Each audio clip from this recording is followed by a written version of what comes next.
I'd have to say it is the question of networks that wanted to bring this war about. And I think we know this from our own historical experience. If somebody were to ask, why was there an Iraq war?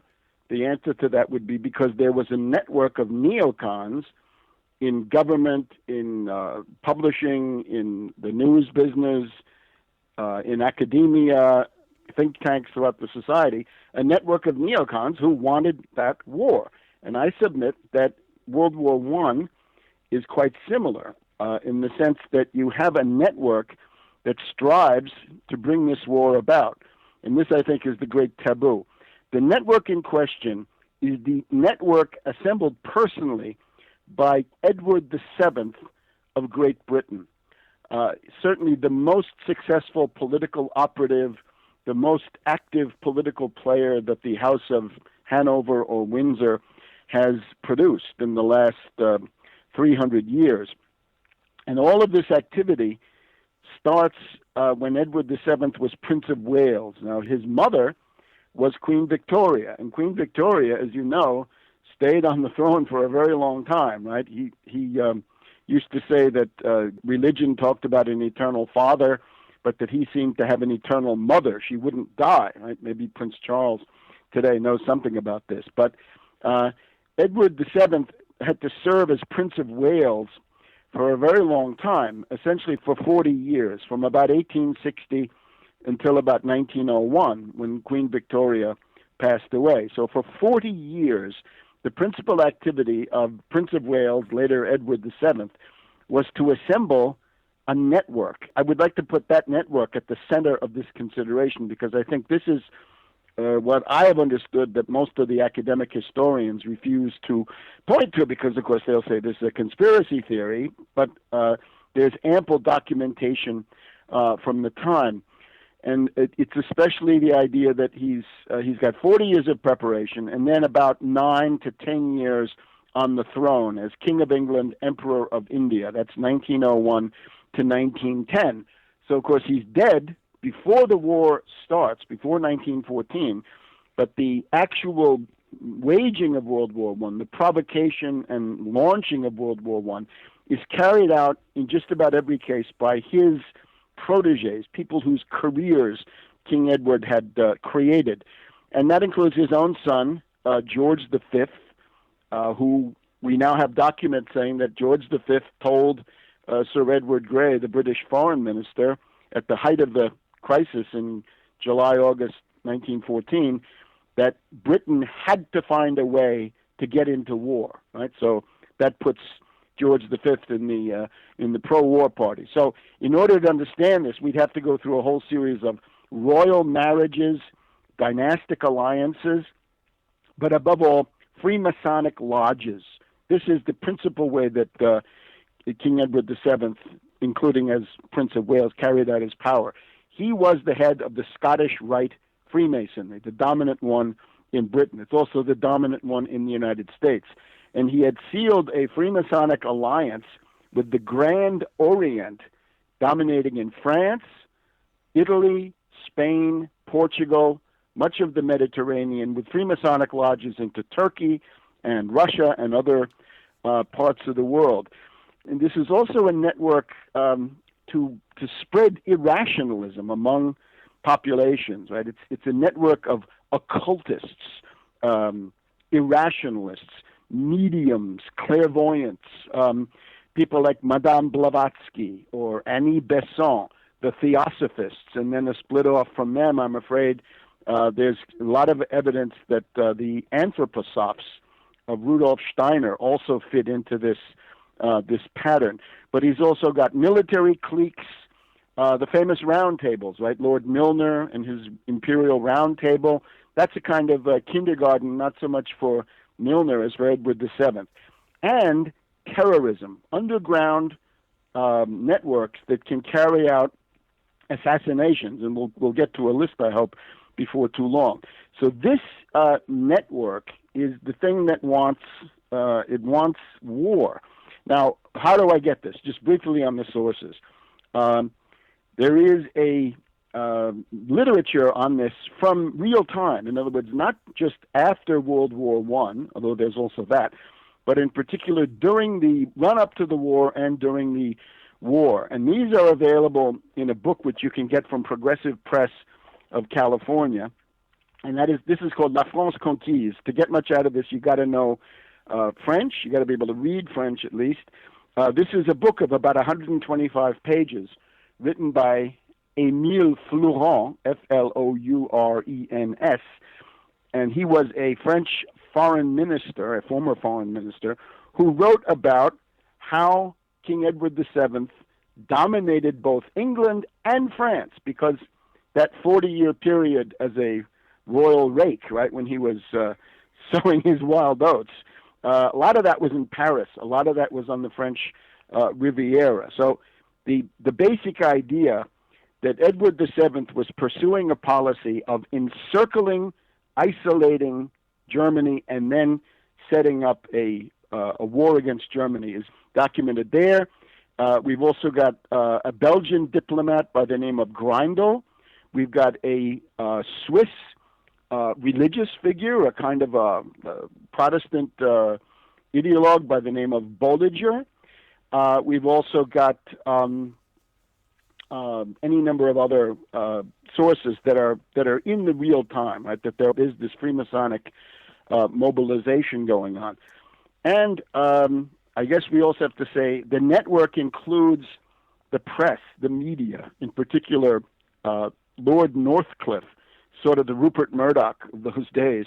And Lord Northcliffe had a chain of tabloids, and their constant subject was, the Germans are coming, the Germans are going to invade England, they're coming in boats. That was one scenario novel that they published in parts. They're coming in submarines, another campaign. They're coming in airplanes, another one. They're coming in dirigibles and blimps, and you get the idea, right? So there's a continuous hysteria during the time King Edward was on the throne in particular, that there's going to be a war between the German Empire and the British Empire. And the last thing I guess I better say is that William II, right, the Kaiser. So when I say the Kaiser, I mean the German Emperor William II, Wilhelm II, says in his post-war memoirs that he has been told after the war that an important part in the preparation of the World War was played by the International Grand Orient Lodges. Well, yes, Scottish Rite, Grand Orient, and I guess we better mention also the Russian Okhrana, the Russian secret police, which also was part of this idea that there ought to be a general European war. Well, now, Edward VII was actually related to many of the heads of state at that time, including the Kaiser, right? He was the uncle of Europe, and he's in personal contact with his main adversaries, in particular this pathetic character, William II, the Kaiser. And his method, as Flourens, this French foreign minister, points out especially, is manipulation, psychological profiling and manipulation, playing on the psychological complexes of William the Kaiser. The Kaiser was somebody who had a very unhappy childhood. He had an English mother, one of Queen Victoria's daughters, and he also had a series of ear infections and other medical problems which might have left him mentally impaired or mentally unstable. Edward VII knew how to play him like a violin. There's one report that in one meeting, when he wanted to get his goat, he simply punched him and knocked him down. Interesting thing to have happen in a diplomatic exchange. So yes, this is, as Flourens points out, Edward VII is a student of human weakness and how you manipulate people. Here, let me give you an example. This is from a Freemason. This is a rival Freemason, right, of the German or pro-German Freemasonry, and they're out there too. This guy's name is Athanasius, and he says, Edward VII is the greatest Freemason of modern times. And how does he operate? He says he used every means in order to realize his plans, and he got so far that he certainly would not have stopped before unleashing a world war if he had just a little bit longer. In order to isolate Germany, he personally visited the heads of state and heads of government and tried to win them over. If he's not sure of how they're going to respond. He lets his friends and networks test out the terrain. When the moment has come, he starts talking about his real plans. If the other sovereigns are still not willing, then he tries to excite their greed by the possibility of conquering territory or other advantages, or their desire for glory and ambition. And if they don't essentially accept his proposals, then he magically creates insurrections and nationalistic movements with the help of revolutions to get a more pliable government. You get it sounds like a color revolution in our own time. And in all of this, the lodges, the Freemasonic lodges, are the best help. So this guy sums up what Napoleon did with the sword, conquer Europe. Edward VII is doing it with his means of battle, which are the Freemasonic lodges, alliances, ententes, revolution, diplomacy, press, money, bribery, and so forth. And I think this is accurate. I'm speaking with economic historian and author Webster Tarpley. Today's show, Edward VII of Great Britain as the precursor of World War I. I'm Bonnie Faulkner. This is Guns and Butter. What were the long-term causes of World War I? Sure. It's obviously the fact that Germany, by industrializing, is overtaking Britain and beginning to eclipse British power, right? Britain had been the workshop of the world, big industrial revolution, but by the end of the 19th century, beginning of the 20th, Germany is now the premier industrial power in Europe, second only to the United States on a world scale. And there is a connection that Germany was essentially going nowhere in the 1870s after the unification of Germany until Bismarck, the German leader, began noticing that the United States was developing rapidly thanks to protectionism, tariffs, dirigism, mercantilism, and he decided that he would imitate the success of the U.S. model, and at that point the industrialization of Germany also took off. So the general idea is that Germany is getting more and more powerful. We might compare this today to what some neocons say about China. Right? China has now they're almost at the point of overtaking the U.S. in general production. In certainly some areas they already have. So the idea is that's a scary thing for a sort of a decadent imperial power like Great Britain. Here's how it can be summed up.